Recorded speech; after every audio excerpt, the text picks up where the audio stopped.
Fellow Italians, good afternoon. Initially, I wasn't supposed to make any presentation here. I only designed the slide last night to assist Honorary Secretary Kelly, but obviously she decided that I had to entertain you with some French accent. Why not? Well, I don't want to make any hard sales here because I think that I really appreciate your warm welcome this afternoon. But also we are on a mission. We are going to celebrate our 65th charter anniversary. And this year we decided to combine this charter anniversary with a charity from Raising Night. So it's a special event for us because it's a 65th year that we are celebrating this club. And that would be on October 12th in W Hotel. And President Schwiming that I know for years, and we have been meeting each other in Taipei a number of times. I really hope that you can make it with some of your members. And I let Katie give you a little bit more detail because that was initially her job. So merci beaucoup. Thank you. It's really a great pleasure to be here. And actually, the charity was beginning at 6. We had cocktail first, and we would like to. We had also raffle ticket, and it will be a lot of fun. And for the price for the raffle ticket, we have 2 business club flights to Manila, and also plus hotel stay, and we have economic ticket to San Francisco, to Bangkok. So the percentage is pretty good. I mean, we have only right now, I think we have 500 guests. So 1 to 500. That's a lot. Yes, comparing with lottery, right? And besides, it's the first, club to have the 65th in Taiwan charter night. So why not join us? To celebrate together. For now, we have already 60 members from overseas sister club. So I hope that the clubs in Taiwan, Rotary will join us, because even from the overseas already 60, and it's growing. And I hope that you will have time. Please book it on your mobile phone. Thank you. Thank you, Kenny and Joe. Next, a speaker introduction. Thank you, please.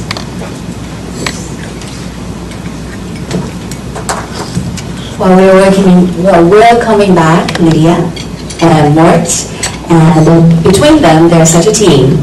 They have spent 32 years representing the United States as a diplomat around the country, and I counted, I think it's 6 countries at least, right? You've been in Beijing for 7 years, Hong Kong for a year, Shenyang for 3 years, Tokyo 3 years, Washington D.C. I'm getting there. Washington D.C. for 5 years, New York for a year, Manila for 4 years, and Paris for 3 years. So I'm desperate to know which one's your favorite. Obviously, it's Taiwan, right? So it's my pleasure to welcome you back again and to tell us what it's like to be a diplomat as a team.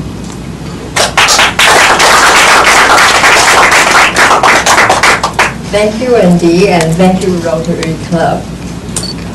we did some slides together with my husband, and I finally realized the last past 2 days when we were doing these slides, we realized how blessed the life that we have together for 33 years, and how blessed that we were able to produce 3 beautiful children.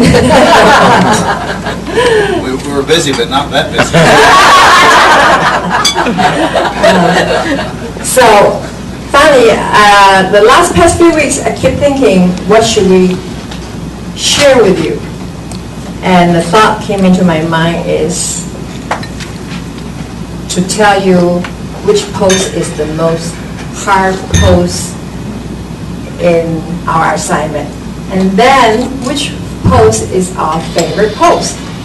So we just kind of concentrate on these 2 countries, and after that, if you want to invite us back, we will tell you more. So with my husband's help, I'm a very dependent, and they like that. They feel very, somehow they will go through those process of adjustment of stress as little as possible.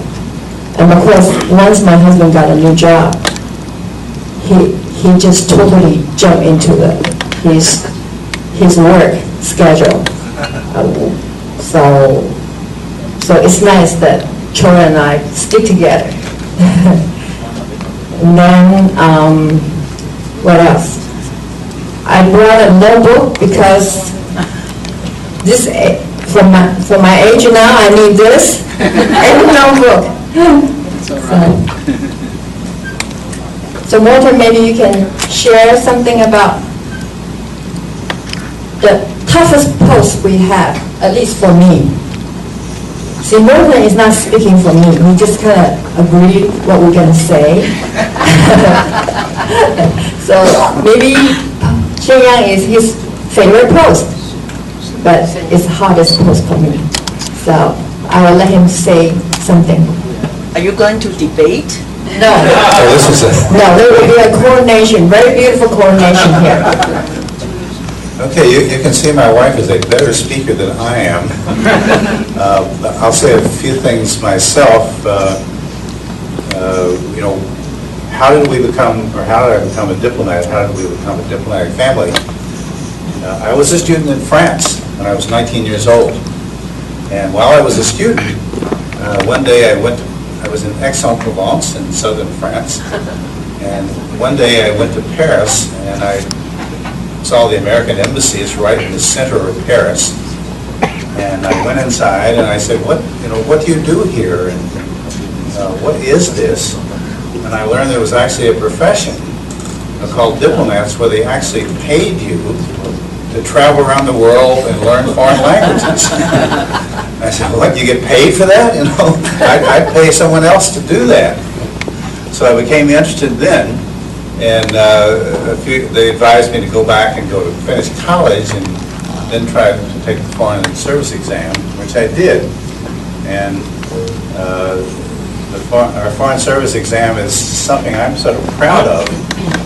It's free. You don't have to pay to take it. You can take it as many times as you want to. I took it 4 times myself, so my pass rate was only 25%. But once you pass, you're in. Like in my case, for 32 years. Only 2 requirements. You have to be between 21 and 60. If you're 58 years old, you can still enter the U.S. Foreign Service. You have to be a U.S. citizen. That makes sense. There's no educational requirement. A lot of countries, a lot of jobs, you must be a college graduate, graduate school. U.S. Foreign Service, there's no education required at all. You don't have to have a high school degree. And on occasion in my career, I've run into very good Foreign Service officers who didn't graduate from high school, but they passed the Foreign Service exam. Doesn't matter who you know, you can't la guanxi.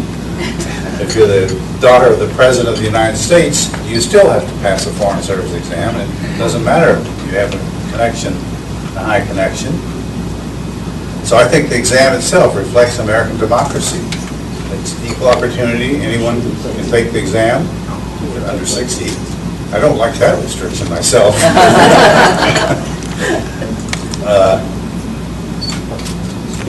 Key question after you pass it, will you serve anywhere in the world?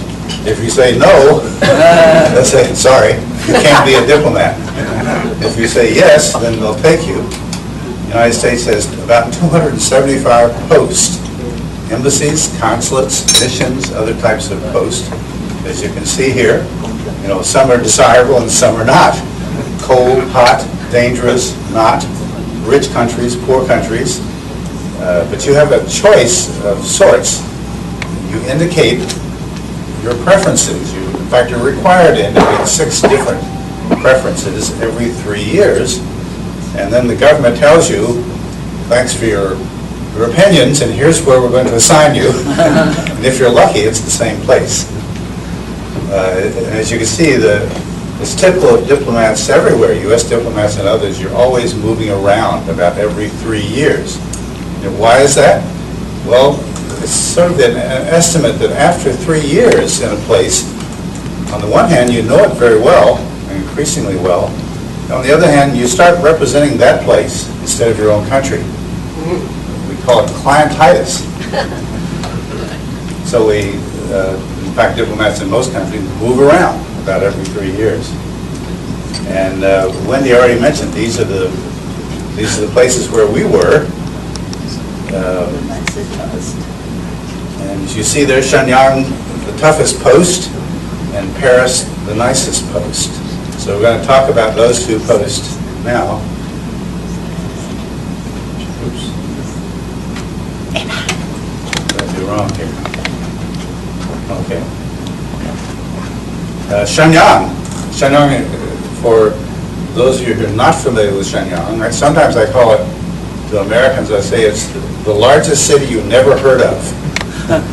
It's a huge city, as many Chinese cities are. It's cold, it's in northeast China, it's polluted. When I was there, it was the #1 hardship post in the world, as rated by the U.S. Marine Corps. We had Marine guards at the consulate, and the Marines have their own kind of foreign service. They staff many of our posts overseas. Shenyang was #1 because it was so cold, it was so dirty, and mainly in those days there was a policy that Marines could not have any contact with local people, including local girls. So that made it a real hardship for U.S. Marines. And it was an interesting place, though, as you'll see in a minute.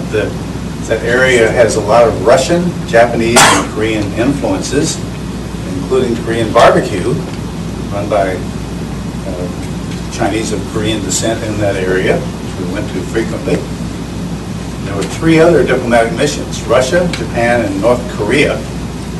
We were friendly with the Russians, friendly with the Japanese, who were located right next door to the American consulate, where I was the consul general.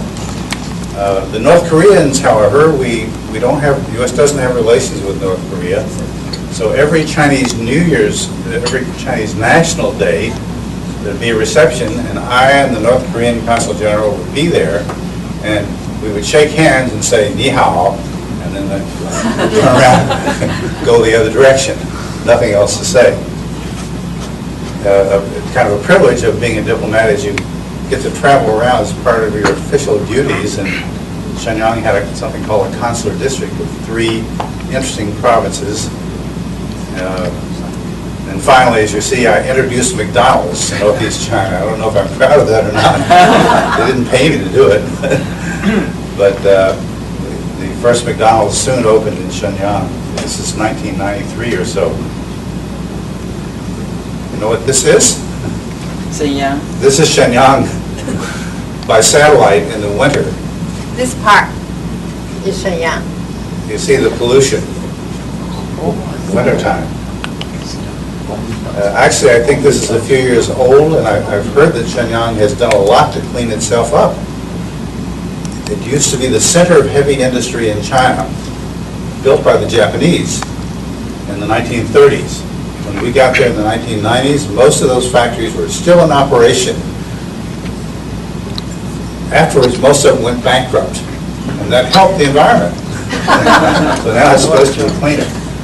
Our home to his office only 5 minutes walk.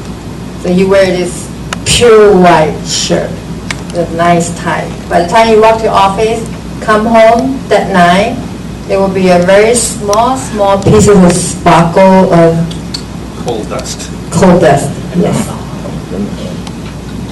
This is the Shenyang Gugong. So not only Beijing has a forbidden city, but Shenyang and the Qing dynasty actually built their forbidden city in about 1625 before they moved down to Beijing and took over all of China, the Manchus. This is the Zhaoling tomb outside of Shenyang. One of the Qing dynasty emperors, one of the first ones, is buried there.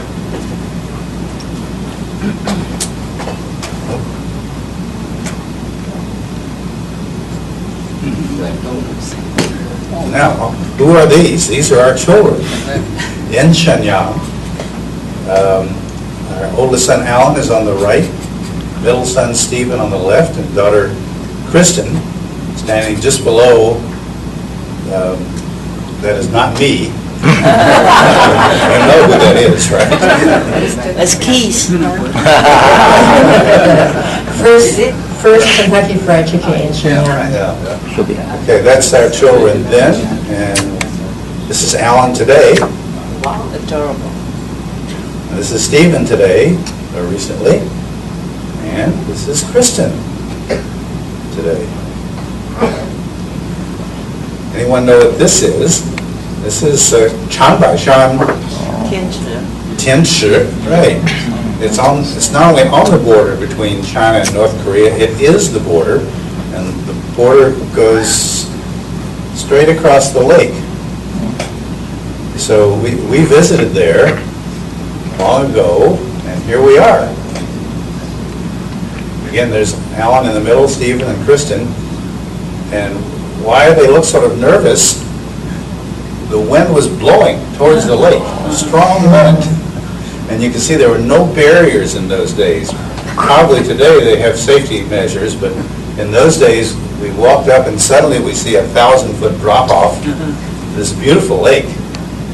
The most weird, I had never seen the water colored that way. Purple, blue. There's no way I can explain the color of the water. I don't know why. Of course, the water is very, very cold. On the other side, our Chinese guides told us we could see little figures, and we were told those are North Koreans. That's the North Korean side of the volcanic lake, and that's still the case today. And they only open 3 months a year? Oh, that's right, yeah. It's so high and so cold, you can only see it 3 months a year, and you're lucky if you get a clear day during those 3 months. Yes. So we were quite lucky, and we actually got a suntan. After we went down to Shansha, my daughter was completely like a Shrimp? just so tan that I thought, what's wrong with her? Then I realized everybody's the same. So then I realized that the X-ray, the ray, Yeah, it was such a the clear sun, day, the sun's rays. And there is a saying in Jilin province that when you go out to Tianchi and you able to see the lake, rest of your life will be very lucky, because very few days that you're able to see the water, see the Tianchi. Most of the time will be covered with clouds. This is another feature of Northeast China. They have an ice festival in Harbin. This is not the one we attended, but it's representative. Every year in January, you'll have these ice sculptures made by international teams. There's a competition. Many teams from many countries go there. And I want to talk about our kids. Thanks to his job, different provinces, Liaoning province, Harbin province, Jilin province, governor, city mayor often invite us for trips. So one time we were invited to go to this ice festival, and it's from Shenyang to Harbin is 9 hours by train. And in those days, we take soft sleep, Soft sleeper? not sleepers, soft seats. Okay, because we took daytime trip. And so we brought along with our American teacher. Our American school only had 3 students. You're a kid. 2 are my children. So American teacher, I wish I had took pictures of those things. We were on the train and they would sit diagonal from the other table and they do their class during those 9 hours train ride. Yeah.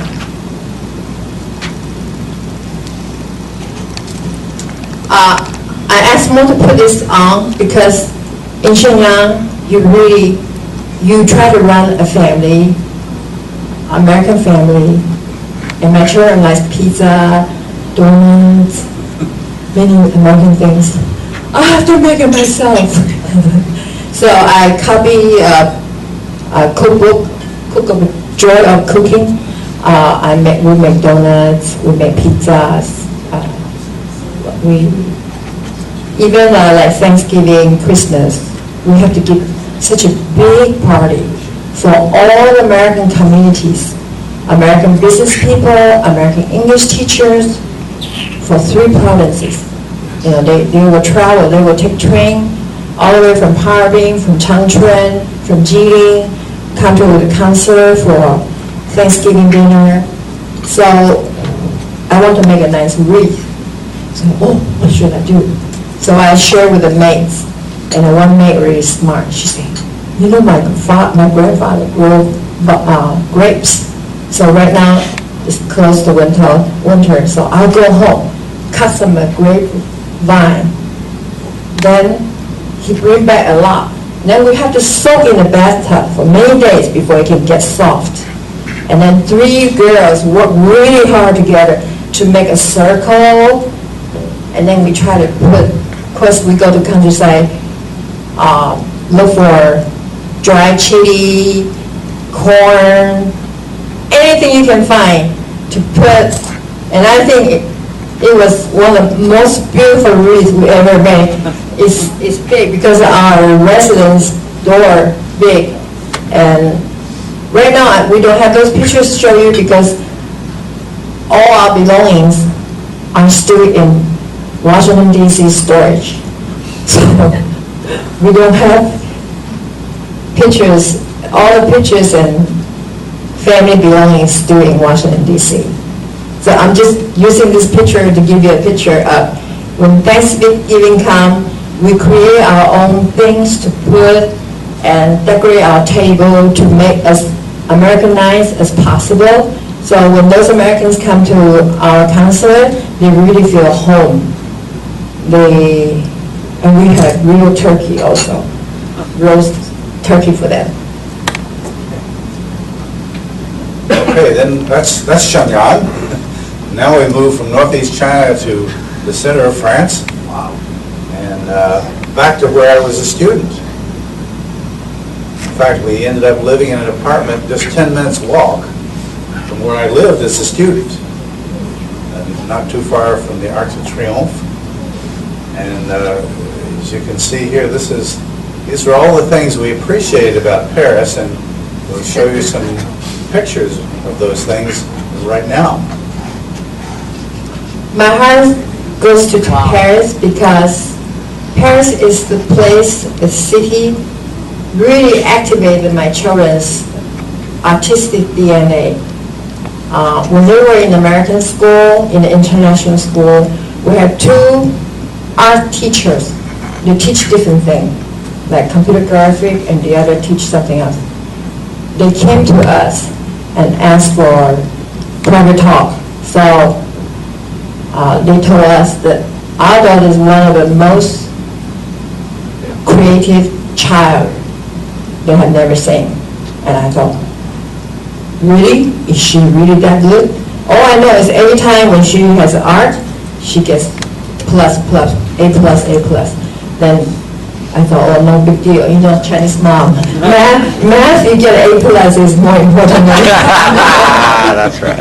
But after these two teachers give us a talk, say that we really should let this child go and do the art field education. So we did. So in Paris culture, sidewalk cafes are important and they're everywhere. Here's an empty one, and this is perhaps the most famous, the De Magot. It's where Hemingway and Picasso and Sartre and all these people are said to hang out in the 1920s and 30s. There's one shot of it. There's a famous church there also, Saint-Germain-des-Prés. And here's another picture of the same place, De Magot, full of people. Outdoor cafe, many different types. The first one with the purple chair. There are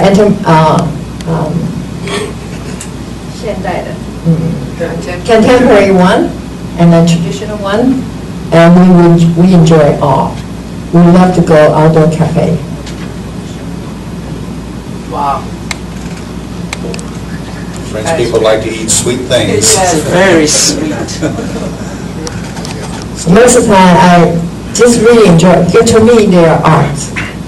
The way they make it, the way they design the color, put things together. So I like to hang out outside the bakery just to look and take pictures.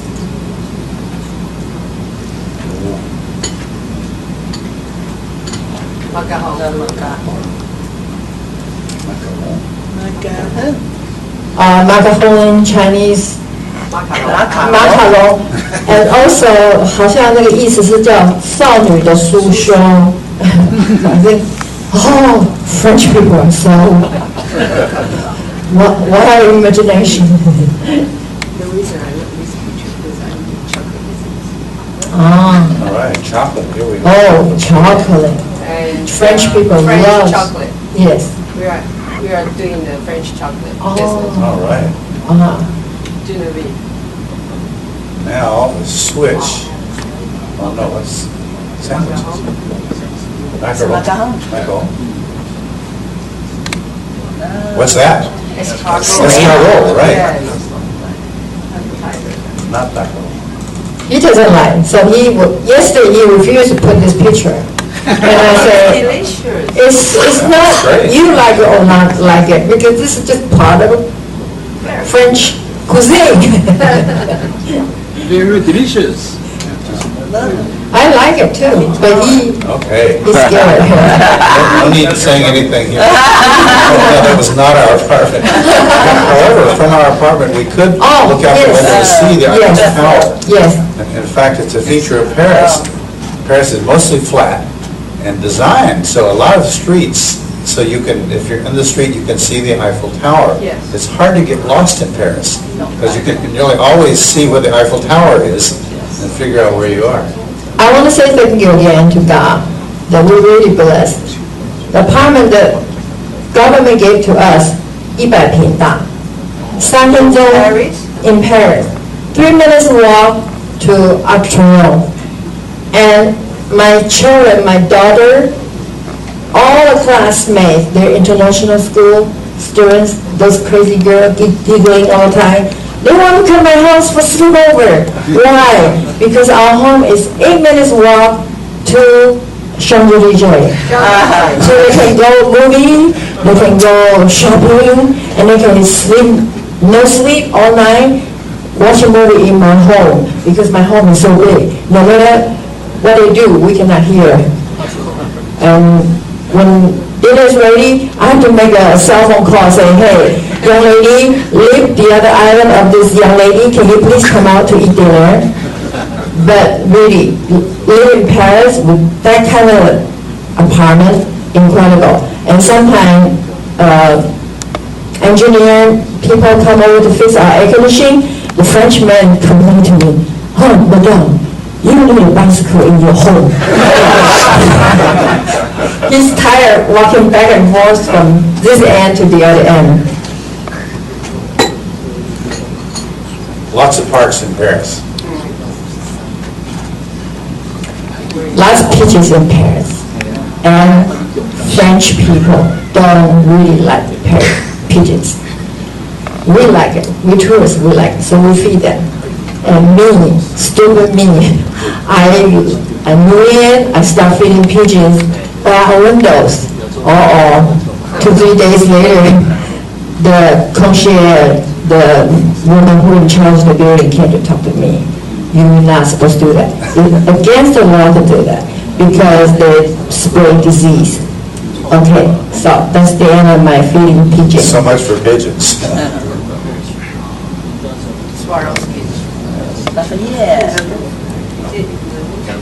Okay, here's the next one. Yeah, you see Do art. you know how old? I don't know how old is this department Lafayette, store. I don't know. Galerie Lafayette, yeah. An old store recently remodeled. You see art everywhere in Paris. Here's a street artist here. Hemingway said that Paris is the movable, A movable feast. to me, is real. If I go catch this bus to go run some errands, and I see Starbucks has big poster, and I go, whoa, French people, how could you do this? I mean, the way they design is just incredible, and they change so often also. So it's the moment you walk out your door, you are learning something, you are seeing something new, you are happy. Why? Because just like that kind of creativity, it gets to you, make you happy. Also, in Paris, we have about 150 museums. And I think we only went to about 10.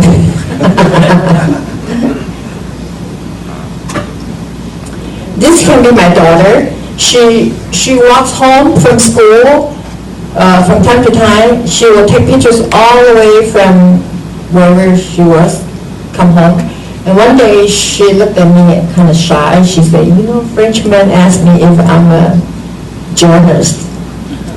Journalist. Yeah. See, Paris has a lot of ancient or older buildings. There's a place called the Petit Palais, the small palace that was built in 1900 for a World Exposition. This is inside it. Oh, this is inside one of the cathedrals. Notre Dame, maybe? Yes. Everywhere in France, you see people doing this, public display of affection. Very naturally. So sometimes I walk together with him and I say, stop, look at me. Then I twist his leg. I say, we live in France. We want to be like a French people.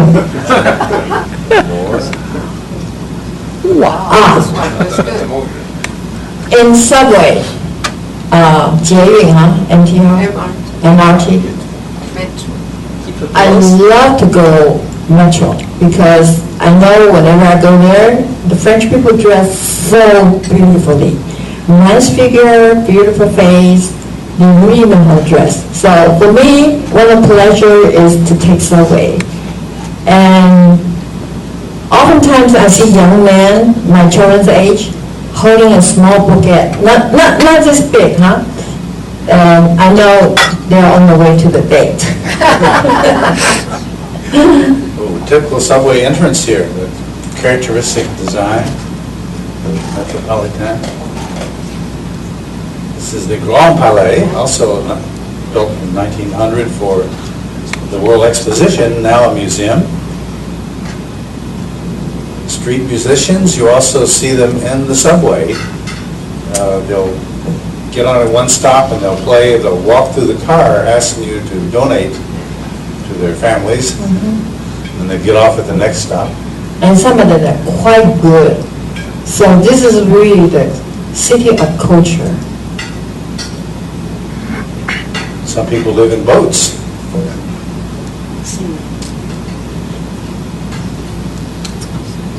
Paris is city of light, but I really prefer call city of flower. They have so many flowers.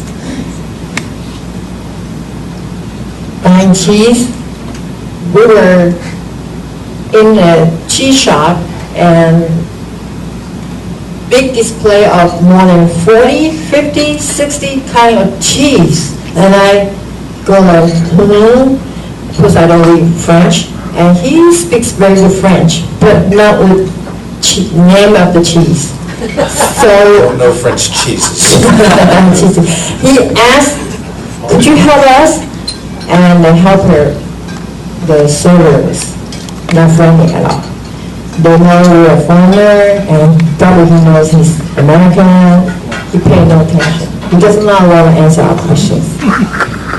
Oh, it was not easy, so struggle. But I thought, once I'm in, I am buying some cheese. I'm not leaving here without cheese. Doesn't matter how you treat us. Finally, I say, that one, and that one, soft, right? Soft. And then, Then we took the call.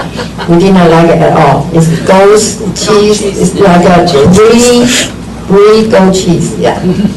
Okay, cheese. Wow. So finally, we start buying cheese in the supermarket. We don't want that cheese store that people are just so unfriendly. Yeah. Most wine is everywhere in Paris and France. Cheaper than the water. I go to supermarket. Yeah, one bottle can 2.5 euro per bottle, but water can be more than 2 euro. Yeah. And baguettes, the only thing you could still buy for €1 when I was in Paris. Maybe it's gone up by now. 0.8 euro. 8毛钱. French girls' fashion. Teenager. Even French people live so high class, but they do everyday chart just like us. See, so this one man ironing his shirt, and he's got shoes outside the window. French people really like to stay outside. Keys, have you ever seen a portable piano like that?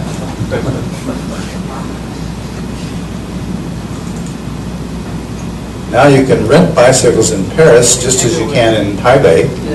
And French people do a lot of bike riding now on the streets. And here's the Arc de Triomphe in our apartment nearby. You can't see it there. About 3 minutes walk. Nearby. After dinner, I used to just come out. He's the TV man, I'm not. So I will come out, walk around, get some exercise. Yeah. So this place means a lot to me. Yeah, because I spend so much time walking around. That's our son Stephen in the dark there. Right there. Different day. The Eiffel Tower has different colors and flashing lights sometimes. Yeah, for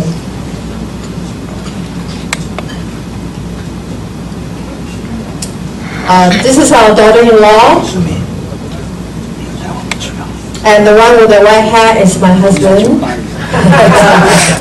I'm driving the bus there, it looks like.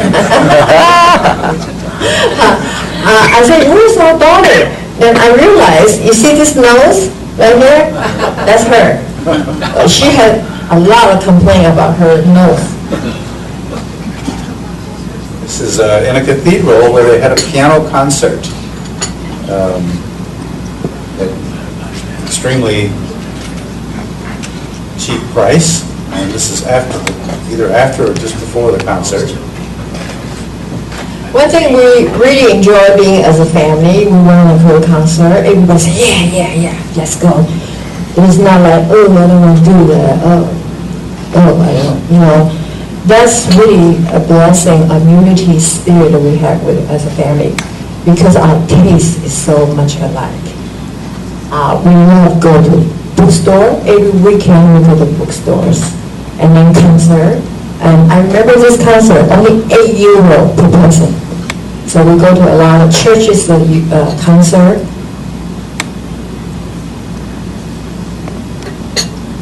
Another cathedral, Montmartre, one of the few hills in Paris, and it's also an art district.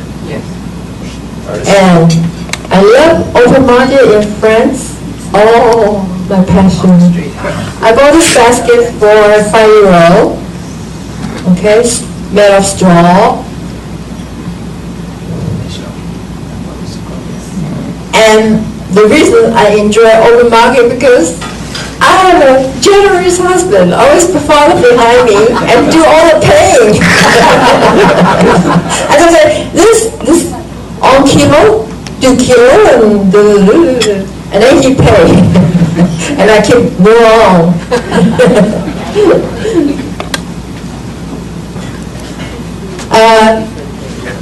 We live in France for 3 years. I will say I get zero hassle or, bad time from French people. They like Chinese people. So when I bought a flower, this man said, oh, please, can I take pictures with you? We love dining out.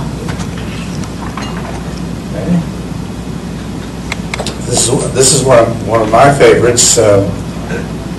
When you're a U.S. diplomat, your children get privileges in the summer. They can work as an intern wherever you are at the American Embassy. So in this case, the 3 of us are going to work.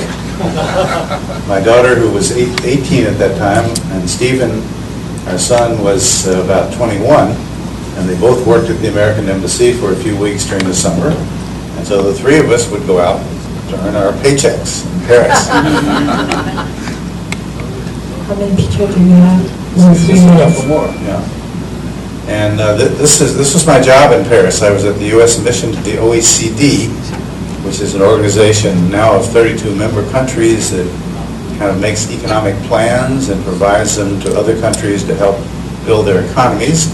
This was when I retired there in 2007. She's the U.S. ambassador to the OECD, Connie Morella, formerly a U.S. member of Congress. And that's our daughter. But you recognize the other people. You know who these people are by now. And here's the Palace of Versailles. This is the Notre Dame de Paris, the oldest church in Paris. And This is Notre Dame. Different season. Different season. We go there quite often. That's it. Oh, that's it.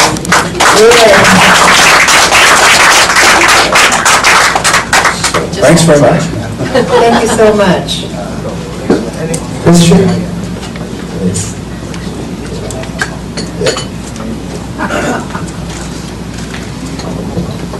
Yeah, why do we have a consulate in Shenyang? It doesn't seem like somewhere that we would have to have a presence.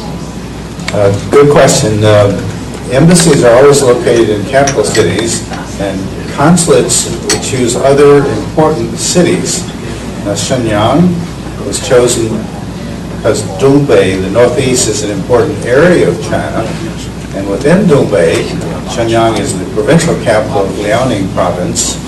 And when we made the choice, China and Russia had bad relations. So the actual reason for Shenyang was so we could monitor what the Russians were doing on the border with China. But the conditions have changed.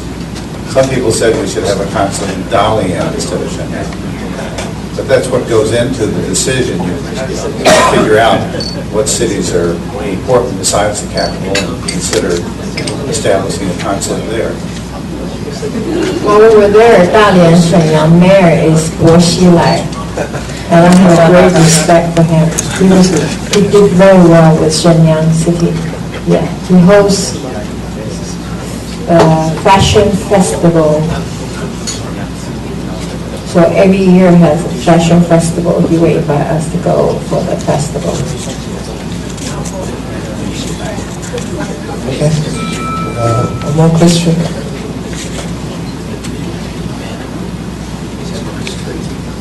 Bobo, any question? Any more question? Yes, since we've been traveling to so many countries, I want to know how we can save money. So according according to your description, it seems that you are going to have a very luxurious life. Yes. And in particular, you are working for the government. So definitely, according to my personal estimate, there could be some kind of, limited budget. So how could you enjoy that kind of luxurious life? Because as I remember, I only lived in Paris for about 3 years. And during that times, I had to count my personal money for my incomes to make a living. And it seems to me that you guys are very luxurious lives. I was wondering how you can make so much money at a time. I will answer your question first, because he has a Chinese wife. That's true. I know exactly where to shop and buy things, high quality, but very inexpensive.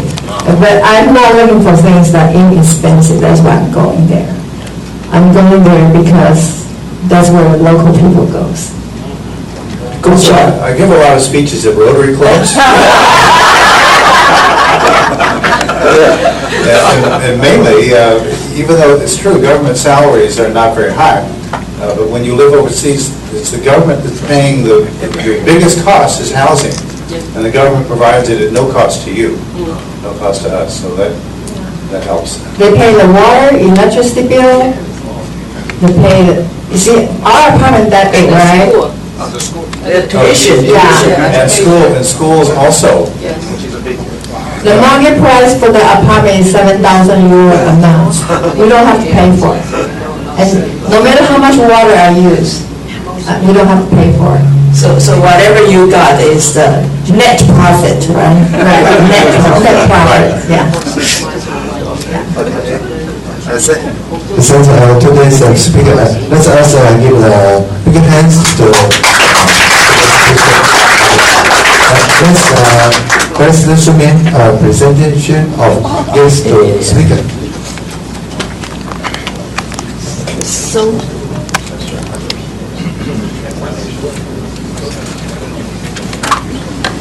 Thank you. 哇，过年了。And then Wendy. It's all over. Wendy, please come. Arrange the speaker need to take photos. Don't like to take photo with me? Thank you. Thank you very much. Thank you.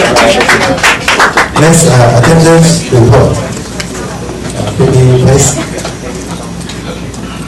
Bonjour, comment allez-vous? Let me do today's attendance report. We have 20 Rotarian and 2 visiting Rotarian, 7 guests. Today's attendance rate is 65%. Thank you. Next, such a report. Further please. Good afternoon, everybody. And I have been in Shenyang. And it is a very beautiful city, but the temperature is 26 below zero. Yeah, freeze, cold, but beautiful. Okay. Today we have 2 donations, and the first one is we wish all the best to Rotarian Taichung Dathong Club, and from Taipei Rotarian Club, Kelly and Joy. Thank you for sharing the wonderful experience with us, welcome all guests from Sumin. Thank you.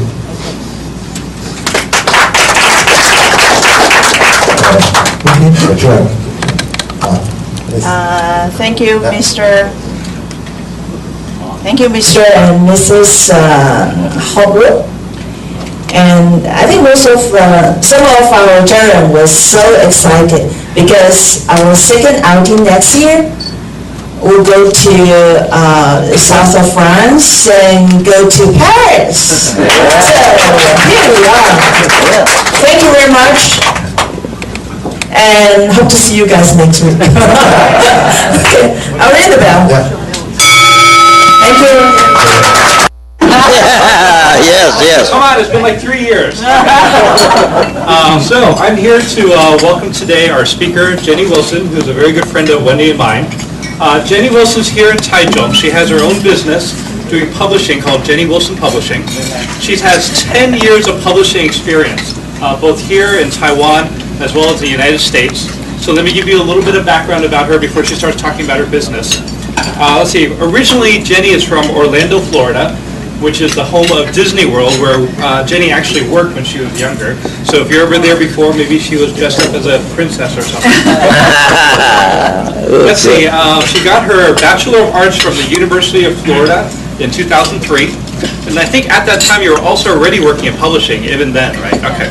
So then after she graduated in 2003, she moved to New York City, which in the United States is basically the center of major publishing, right? So she moved up there. She worked for Simon & Schuster as well as the Cambridge University Press, two major publishing houses in the United States. So when she was there, she worked 4 years for them. In 2005, I believe, Jenny went to her first long-distance travel, which was to Asia, where she went to Hong Kong, Japan, and Taiwan. And it was at that time that she realized that she was going to eventually move here to Taiwan because she just loved Taiwan that much. Okay. So in 2008, she finally made the move and came out to Taiwan. She first lived in Taipei, where she worked with Live ABC, which is also a publisher up in Taipei. And then in 2010, she decided to make the big move down to Taichung, where she opened up Jenny Wilson Publishing. So here today, Jenny Wilson, to talk about her experience opening Jenny Wilson Publishing.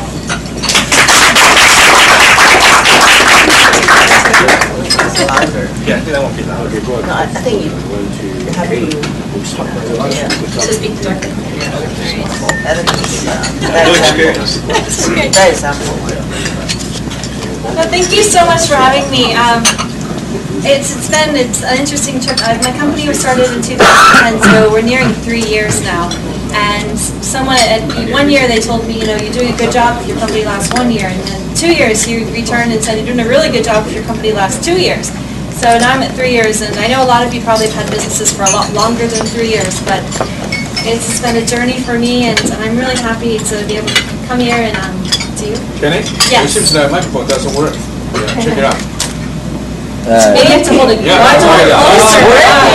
Okay. Yeah, because your voice is very sweet. Oh. All right. Well, my company's name is Wilson Publishing, and I mostly do publishing of ESL, ELT books like for TOEIC and GPT, and I've also kind of branched out into other realms with cards and other paper products. Let me see what I put on my slide. So the way I planned this talk was to talk about the years of me being in business, and the first year was the year that you start up and you have to make connections. So I started the company. I was in Taipei, and at the time, Taiwan government had changed its laws for foreigners to start a business. If I had started the business about 2 months earlier, I could have started it with 1 NT, and then in 2 years I would have had to pay, I think it was like 3 times your initial capital, so I would have had to made 3 NT in that year. But because I started it a little bit later, I had to start with 500,000 NT, and I would have the expectation to make $3 million. So got all my money together, saved it up, and I spent $50,000, which all my friends thought were crazy, to hire a CPA to settle everything, but it was money worth spending. They say, you've got to spend money to make money, so I was hoping I'd make money eventually. So when I moved to Taichung, I started networking with some other foreigners that are in Taichung, and there's actually a good number of people here, like very, very good business people here. And we had a very impromptu little club for entrepreneurs. And talking to these entrepreneurs, it got me thinking, what am I? I'm not an entrepreneur. An entrepreneur, they're the kind of people who, they start a business and they want to turn it over, they want to sell it in a year, they want to make money. I want to have a business. I want to have something 20 years from now, 50 years from now, that I can look back and say, wow, I did all this, it grew to something. So sitting around with all these other entrepreneurs talking about their apps and their outsourced people doing like apps and websites and all these digital things. I was the odd person out. I was also the only female. So it's always very interesting. But I determined that I was a small business owner.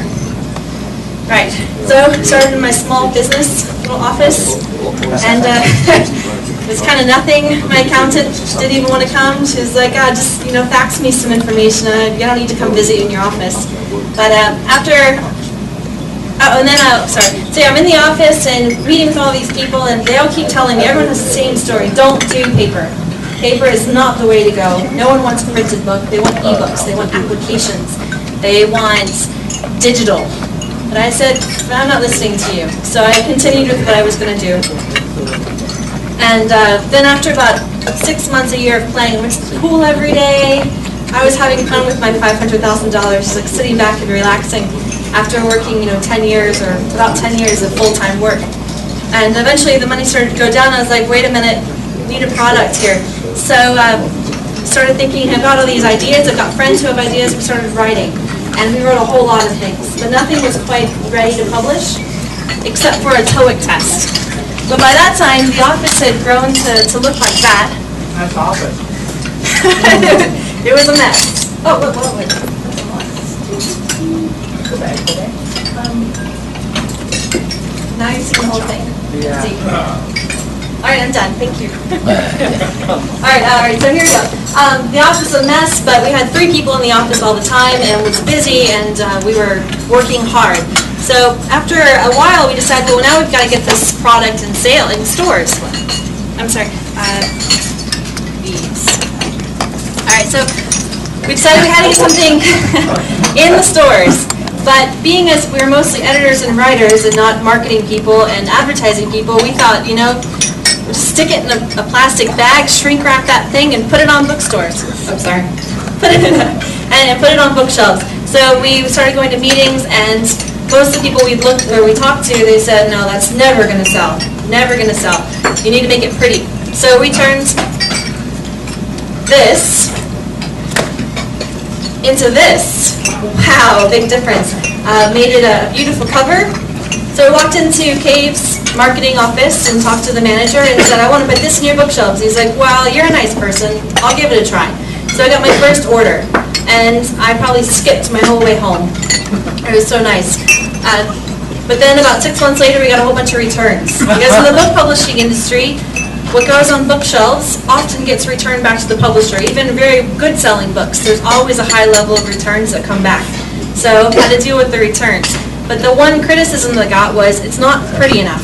You have to make it look nicer. No one wants to pick up a shrink-wrapped book. They can't even look inside, and they can't see what's going on. So we went back to the drawing board and said, we have to rework this. So this time,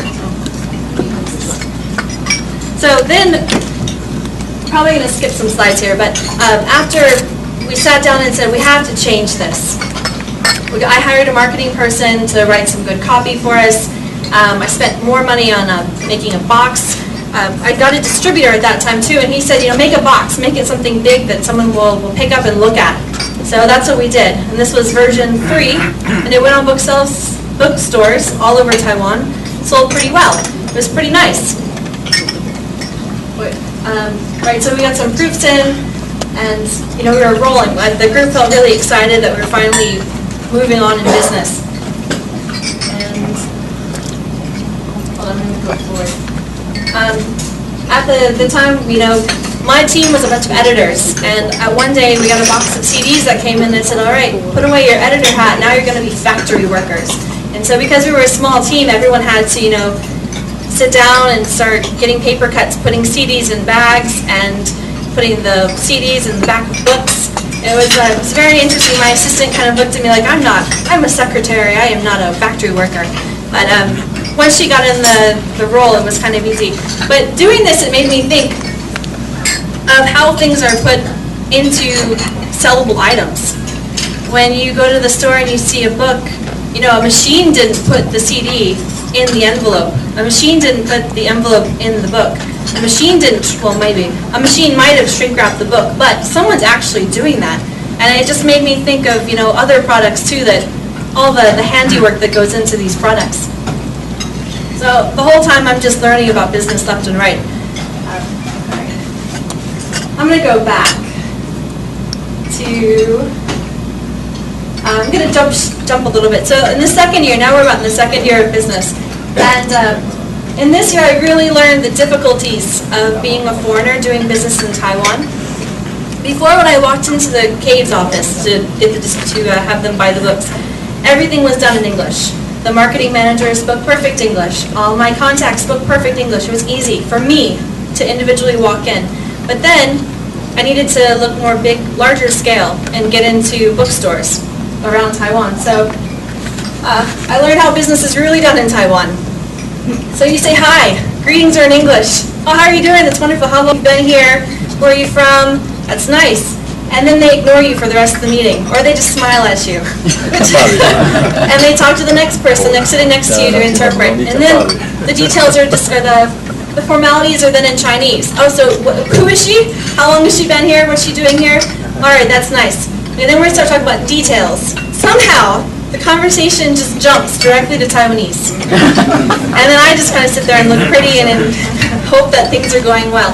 But it's been a very big experience. My mother always tells me, you need to learn Chinese, you need to learn Chinese. And my Chinese has gotten better over the years, but in fact, to do business in Taiwan, you really must know Taiwanese. And it's amazing. I find it very interesting. I love to just wait for the switch. So I know when we're talking about money now. Yeah. All right, and I also learned that about the complications. I already mentioned that you have to earn $3 million in order for a foreigner, in order to renew your work permit. For a lot of companies, it's not so hard. You know, if you sell an item that you've already had in research and development before you started the company, or maybe you had a different company that dealt with research and development and you started the company and you started making things and selling things and you're selling around the world, you're going to make $3 million in your first year. But as a publishing company, that has to deal with returns, has to deal with a lot of research and development that you can't really get grants as well. You don't get loans because publishing, people don't have much belief in publishing nowadays with understanding. So it's a bit hard to make $3 million. We got a form from the government asking us to fill out with all of our financial information. And in the financial information we wrote that we had made nothing in our first year. 5 minutes later, from faxing the foreman, the woman from the, I think it was like the Ministry of Economics called and said, how could you have made nothing last year? Makes no sense. But it's just it's high expectations for a foreigner in Taiwan to be making $3 million.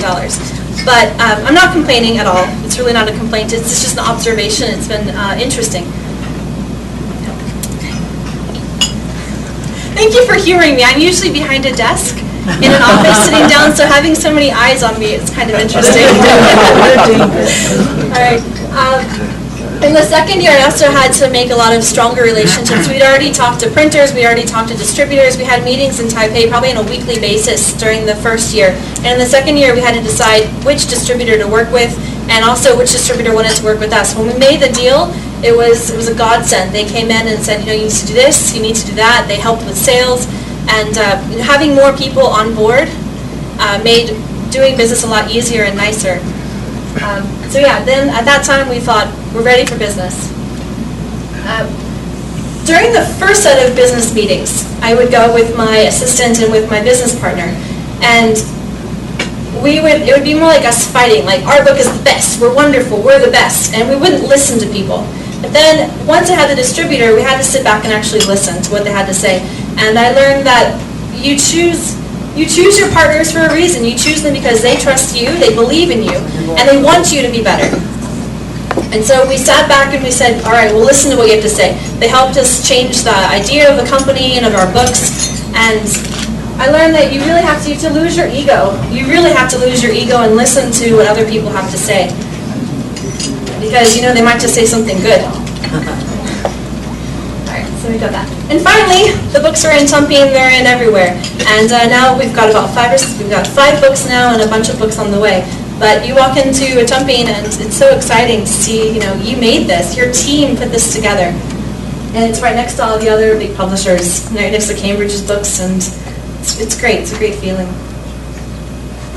All right, so then we're moving on to the third year. The third year was kind of a breeze, you know, keep the status quo, just keep it going as it was, and don't make too many changes. Of course you get bored, you know, sitting in an office, just writing articles and TOEIC tests. So I went crazy. I started going to all my friends and saying, hey, do you have any products you want to sell? I'm going to start a store. I'm going to do something new and interesting. So one of my friends, he designs t-shirts. So I got a whole bunch of his t-shirts and put it in my store. And I started going to events. In Taichung, there's a lot of summer events. There's also a lot of small DIY events that a lot of my friends put together. So we would get together and go to all these events every weekend. And you meet new people, and it's very exciting to see what else is going on and what other crafts and things are being made. So I started going to all these events, and I think really what this was just a place for my friends to come and drink and sit down and then get out of the sun. But it was a great experience. The guy next to me at this event, he was selling wedding photos, and I watched him. He was there the whole afternoon, standing outside his tent, just giving out his card. People would look at the card, give it back to him. One person, just threw it on the ground. I asked him, how do you do that? I can barely, my friend and I were standing outside giving out cards, and we were nervous. We didn't want to give the card out because we were afraid of their reaction. This man, he was just tossing them out left and right. And he said, I'm going to give out 1,000 cards today. One person is going to sign up. And that one person is going to spend $60,000 to $100,000 to get wedding photos and engagement photos and baby photos and all the other photos for the rest of their life from me and my company. So those 99 cards or 999 cards that he gave out that got thrown back at him doesn't matter at all. I learned a very valuable lesson that day. And give out your cards. All right. So then the office starts changing. Me going crazy, I started importing all these cards. Greeting cards, birthday cards, all different cards, because people love paper. And I thought, I'm going to be a card distributor. So I started contacting these card companies saying, I'm going to be your Taiwan distributor. I'm going to get you in all the different stores, big promises, because I was learning, and I thought this would be fun. So I promised the world to all these people. I didn't get any contracts. Nothing was in paper. So then one of the card companies gets in a magazine in Taiwan. And I was like, this is awesome. It's in a magazine. I'm going to go to the big guys now. I'm going to go talk to the big bookstore with the biggest gift store in Taiwan and tell them that I have a distributor, or that I am distributing these cards, and I want these cards in their store. So what does the store do after we have a nice little meeting? They call up the card company and say, all right, we'll place an order directly with you and not with me. And I called the company and I said, what's going on? I introduced the cards to you, and they said, well, we don't have an agreement. Sorry. So now every time I go into that big bookstore, I see the cards that I initially imported are right there. But it doesn't make me feel good that, I brought them here. I helped bring a different style of art to Taiwan. And it feels good. But I learned a very valuable lesson. Write down details. Get a contract. And don't tell people you're a distributor when you're not a distributor. Yeah. The store doesn't look like this anymore. This was 2 years ago, a year ago. But, all right, so then I also learned that customers like to tell you what to buy, but it doesn't mean they're going to return at the time that you have the products that they said they were going to buy. So I got a whole bunch of Christmas things. So the first year I was more skeptical about what to bring over. I was more selective. I wasn't going to bring over Christmas items because you can only sell them for about a month or two. Second year I said, I'm going to bring Christmas items. I think I still have a lot of these same kind of items because the customers never came back, because they were gone. But most of my customer base were foreign. So they stay here for about a year or two and they leave, or they move to another part of Taiwan or Asia. Another valuable lesson learned. But it doesn't matter. I kept on buying things, and the store's gotten better and better and better.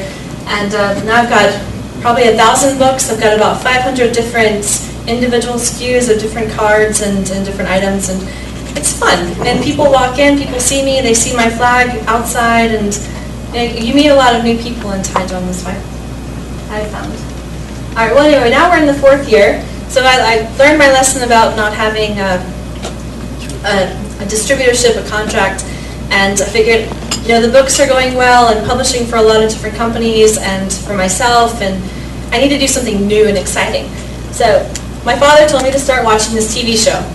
Have you guys watched this TV show, Shark Tank? In Canada, it's called Dragon's Den, and all the episodes are on YouTube. They're really, really interesting. The idea is, these people come up to a platform and introduce their business idea, And usually they wear costumes, they tell how much their business is valued at, and then 5 mean people who are very, very rich criticize them, laugh at them, tell them to get out, or they give them money for investment capital. And you watch the pitches and you watch them enough and you can kind of get an idea of like what you need to do to be a better business person, what you need to really make your business grow. And they have a whole bunch of quotes that I've found. I wanted to read a couple. This guy here, he's the real shark. He's horrible. He yells at people and he tells them they're stupid. He throws things at them, then he takes their products when they walk away. He's not very nice, but he's a very, very savvy business person. So I'll read you some of the quotes that he has. One is, being an employee is a bad outcome. You want to avoid that. Being an employee is never a good outcome. That's just an opinion. But I take that to mean, you start a business because you don't want to be someone else's employee. You want to be your own boss. You want to be the master of your destiny. And he's right. You don't want to be an employee. Be the boss. I'm assuming that a lot of us are bosses here. Correct? Okay. The next one is, here's how I think of my money as soldiers. I send them out to war every day. I want them to take prisoners and come home so there are more of them. Gotta have more money, right? We always want more money. So we've got to find ways to make more money. He's a bit cutthroat and too much about the money, but still, it gets you motivated. There's money at the end of the carrot stick. You got to go after the carrot and bring home some bacon. Yeah. Some other quotes from some of the other people on the show. Don't let the dark clouds of greed confuse you. So I take this one to mean like when you're pricing an item. Usually like you price it maybe too high because you think you want more money. But you have to think, you can't be consumed with greed, right? You have to realize how much something is worth and then not be greedy. All right. Don't dare underestimate the power of your own instincts. I think it's motivating. So if you're emotional and you're great at something, the money will follow.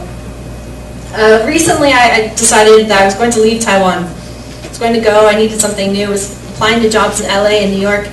And literally 5 minutes later, my phone started ringing from people in Taiwan saying that they had projects for me to do. And it was because I was emotional that I started sending my resume out. And if you're not emotional, if you're really good, then people will come after you. And they'll try to keep you to stay. But maybe Taiwan is also like lost, the island. You can't leave the island. You have to stay here. This guy, Kevin O'Leary again. So don't cry about money. It never cries for you. And he also says, life is hard. Money doesn't care. Your tears don't add value. So don't cry over money. Don't be emotional. It's something valuable. So one thing I learned not to do a distributorship without a distributorship. So this time I made a better decision, and I found this really cool cell phone case. So I gotta have that in Taiwan. And so the first thing out of my mouth, before I even talked about prices, before I talked about shipping, before I talked about anything, I said, I want to be your distributor. And which probably wasn't the best idea, but I was gonna get the distributorship, and actually I did. So yay! And I'm just trying to say, I learned after 4 years of what not to do and how to do it better. And yeah, so now I've got cool items and yes. Well, thank you. I'm sorry, this took a lot shorter than I thought it would. I could talk a little bit about publishing if you guys would like, or because no one here is in. What's my time? Sorry. Still have plenty of time. Okay. It's like 24 minutes. 20 minutes. I have 20 minutes? Oh, good. Oh, 50 left. Okay. All right. Well, publishing in Taiwan is pretty interesting. It's very similar to New York publishing and German publishing, but it's different because the market is much smaller. Where in New York, I would do print runs of about 30,000 to sometimes 100 to 200,000 books. In Taiwan, most print runs are about 1,000 to about 5,000 copies of a book. Significantly smaller, but interesting enough, the prices are very comparable to New York, to U.S. printing. So Taiwan is, I believe, the leader in ISBNs. An ISBN is the number that is assigned to a book. And there are more small publishers in Taiwan, I believe, per capita than anywhere else in the world. So it's a leader in publishing for domestic publishing. Right, so you print about 5,000 to 1,000 copies of a book. They go out to bookstores. And about 3 months later, the books come back to you that don't sell. And it's not that they didn't sell or they're not good books, just that there's so many more books coming out. Most publishers put out about 1 or 2 books per group per month. So there's always new books coming out. You go to the bookstore, you can go once a month and see all different kinds of new books. Yes. And in the US, maybe a group puts out a book in a much slower rate, maybe like 1 every season or less than that. Yeah. I'm so sorry. All right. I did want to talk about one other thing. The publishing in Taiwan, it's a lot of it is OEM, especially for educational publishing. A lot of it is done in an OEM method, which I believe is very common in Taiwan. But in Taiwan, you've moved past the OEM method. A lot of the OEM companies have begun making their own brands and making their own things. Where in publishing, it's more of an OEM method, where the publisher will come up with an idea and then outsource it to another company. That's one way my company has been able to survive. We do a lot of ghostwriting and writing for other companies. And it's very interesting where before I started out as my own company with my own label, but I reverted back into the OEM method. Whereas in Taiwan, a lot of the companies have gone from OEM to producing their own items. Yeah. I really have nothing else to say. Does anyone have any questions? I really am an editor, so I sit behind a desk and yes, go ahead. What's your current annual revenues for your publication business? All right, current annual. Well, last year we reported over 3,003,000 Taiwan dollars. So we're doing pretty well, and that was all through selling books and through other projects. So you're allowed to stay now? Yeah, I'm allowed to stay. Actually, I'm going to get my APRC, and everything is good. I'm not going anywhere. Yeah. Yes. You know, speaking of your publications experience, I ever went to Kev's bookstores. You know, to talk to the general managers over there. And I guess my main purpose to go there is to understand how to publish the books. But at the initial stage during our discussion, she told me clearly that Steve, try not to publish any books because almost 85% of the publishers will lose their money. They do. Yes. Yes, and they by the do. way, she told me you're not well-known writers, so why do you want to take a risk? It's very true. I say, I just want to use the material to teach my students. So just make a copy. You're still publishing your book. You're not a well-known writer, you know. But right to that whole event, I didn't listen to her. Still, I insisted that I would like to publish my own books. But the fact shows that I make a lot of money out of them. There is a lot of money in self-publishing and making your own thing and selling it directly to customers. You make more money by selling it directly to customers than you make by selling it to a store, which will actually selling it to a distributor that sells it to a store that has to get distributed out to all these different stores, and they have to give a discount in the store to customers. And yeah, you'll make more money if you just sell it directly to your customers. So you have a school, you're selling it to, yeah. Just based on your description, it sounds like you are very similar to me. Mainly due to the fact that after I explained my personal business in education, and then I started to get involved in more adventures, such as producing a lot of different products from Europe. Yeah. Yeah, you kind of move past like the book books, publishing. Yeah. Books, leather jackets, and some other things, including massage chairs as well. I'm not going in that direction, but the one thing different that I had when I walked into this sales meeting at Caves is I did have contacts from Caves from New York Publishing. We all work in the same realm. There's probably about like